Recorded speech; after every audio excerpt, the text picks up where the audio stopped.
नाज़रीन इकराम, अस्सलामु अलैकुम वरहमतुल्लाहि ताला वबरकातुहू। मैं आप लोगों की खिदमत में हाजिर हूँ एक बहुत ही बेहतरीन, बहुत ही पावरफुल और बहुत ही प्यारा सा एक वजीफा लेकर, जो परी के ताल्लुक से है। बहुत से लोगों ने मेरे पास फोन किया, हजरत कोई परी का ऐसा अमल बताइए कि हम अमल करें और परी हाजिर हो, हमारी मुसीबतें, हमारी दिक्कतों, हमारी दुश्वारियां खत्म हो जाएं। मैं आपकी खिदमत में बाबा इरफान हाजिर हूँ। जिन लोगों ने मेरा यूट्यूब चैनल सब्सक्राइब किया है उनका मैं तहे दिल से शुक्रिया अदा करता हूँ, और जिन लोगों ने नहीं किया है उनसे मेरी गुजारिश है कि वो मेरे चैनल को सब्सक्राइब करें, ताकि एक अच्छा वीडियो, अच्छी चीज आप तक पहुंचे। और दूसरी बात मैं आप लोगों से कहना ये चाहता हूँ कि यूट्यूब पर बहुत से बाबा लोग हैं जो वजीफे बताते हैं, लेकिन सही तरीके से नहीं बताते। दूसरी बात, वो सारी चीजें हमें नहीं बताते और फोन नंबर वगैरह दिए रहते हैं, लेकिन फर्जी दिए रहते हैं। हम कॉल करते हैं, हमसे बात नहीं हो पाती है, और हम उन्हें कोई भी काम बताते हैं तो पैसा ले लेते हैं, हमारा काम नहीं करते हैं। लेकिन इंशाअल्लाह ताला हमारे चैनल पर आप फोन करेंगे या जिस काम के ताल्लुक से कॉल करेंगे, अगर यहाँ से मदद होने वाली होगी तो आपको यहाँ से जवाब मिल जाएगा, और अगर नहीं करने वाला होगा तो भी आपको जवाब मिल जाएगा। एक बार हमें मौका दें खिदमत का, इंशाअल्लाह ताला हम आपकी खिदमत करें और आपको भी कामयाबी मिलेगी। तो आइए, मैं आप लोगों को एक परी का वजीफा बताने वाला हूँ, एक परी का अमल बताने वाला हूँ। आइए उसको जाना जाए। तो हमें करना क्या है कि सबसे पहले हमें अपने अंदर तैयारी पैदा करनी है। हमें नमाज की पाबंदी करनी है, अपने अंदर रूहानियत को पैदा करना है।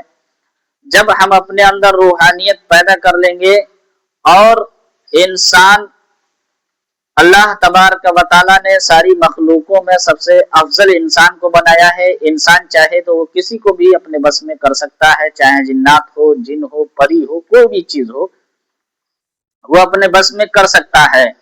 तो हमें जब अपने आप को तैयार कर लेना है, हम अच्छी तरीके से तैयार हो जाएंगे अमल करने से पहले। फिर हमारे अंदर जब कुछ रूहानियत पैदा हो जाएगी, फिर उसके बाद हमें ये अमल करना है। लेकिन अमल करने से पहले उस्ताद की जरूरत हमें है, और किसी आमिल की हमें जरूरत लगेगी जो उस्ताद हमारा हो। अब उस्ताद जब हमारा होगा तो वो हमारी हिफाजत के लिए होगा। आइए मैं आपको अब अमल बताता हूँ करना कैसे है। तो ये नौचंदी जुमेरात से शुरू करना है, यानी उर्दू तारीख के हिसाब से जब पहली तारीख शुरू होती है, पहली जुमेरात जो पड़ेगी उसी को नौचंदी जुमेरात कहते हैं। नौचंदी जुमेरात से शुरू करना है, और हमें एक अलहदा कमरे में बैठ जाना है जिसके अंदर शोर ना हो, हल्ला ना हो। बिल्कुल तन्हाई के अंदर बैठना है। ईशा की नमाज पढ़ने के बाद ही शुरू कर सकते हैं। तन्हाई में हम बैठ जाएं ताकि हमें कोई डिस्टर्ब करने वाला ना हो। और अमल करने से पहले हमें हिसार करना जरूरी है, और हिसार हम अपना करें, और करने के बाद हम बैठ जाएं उसके अंदर। जब हिसार के अंदर हम बैठेंगे तो हमें कोई भी चीज परेशान नहीं कर सकती, हमारे ऊपर कोई भी अटैक नहीं हो सकता है, हमारी हिफाजत रहेगी हिसार के अंदर। अब हमें अमल करना है, और हमें पढ़ना क्या है। अब आपको सबसे पहले दुरूद शरीफ 3 मरतबा या 11 मरतबा दुरूद शरीफ पढ़नी है। जब हम दुरूद शरीफ पढ़ लेंगे, और पढ़ने के बाद फिर हमें एक लफ्ज पढ़ना है, या समअलूनी, या शमअलूनी, या शमअलूनी। इसको हमको पढ़ना है 3125 मरतबा। इसको हमको पढ़ते रहना है। जब ये पूरा हो जाएगा, फिर आखिरी में हम दुरूद शरीफ पढ़ेंगे, तब हम बाहर निकलेंगे। तो ये बात समझ में आ गई। और ये अमल हमें कंटिन्यू 40 दिन तक करना है। 40 दिन तक हमें करना है, और 40 दिन तक लगातार हमें यही पढ़ना है और हिसार को करके बैठना है। दूसरी बात, जब 40 दिन होंगे, यानी 11 दिन से ही इसके असरात शुरू होने लगेंगे। हमारे पास तरह तरह के ख्वाबों में डराया जाएगा ताकि हम अमल को छोड़ दें। हमें उन सारी चीजों पर ध्यान नहीं देना है, हमें उन सारी चीजों पर गौर नहीं करना है, ना हमें बिल्कुल डरना है, और बगैर डरे इस अमल को करना है। जब 40 दिन पूरे हो जाएंगे तो परी की जो अफसरा होती है, परियों की जो सरदार होती है, वो आपकी खिदमत में हाजिर होगी। आपको उससे बात नहीं करना है। जब आपको अपना पूरा अमल कर लेना है, करने के बाद आपको अपनी पूरी पढ़ाई कर लेनी है, तब उसके सलाम का जवाब देना है।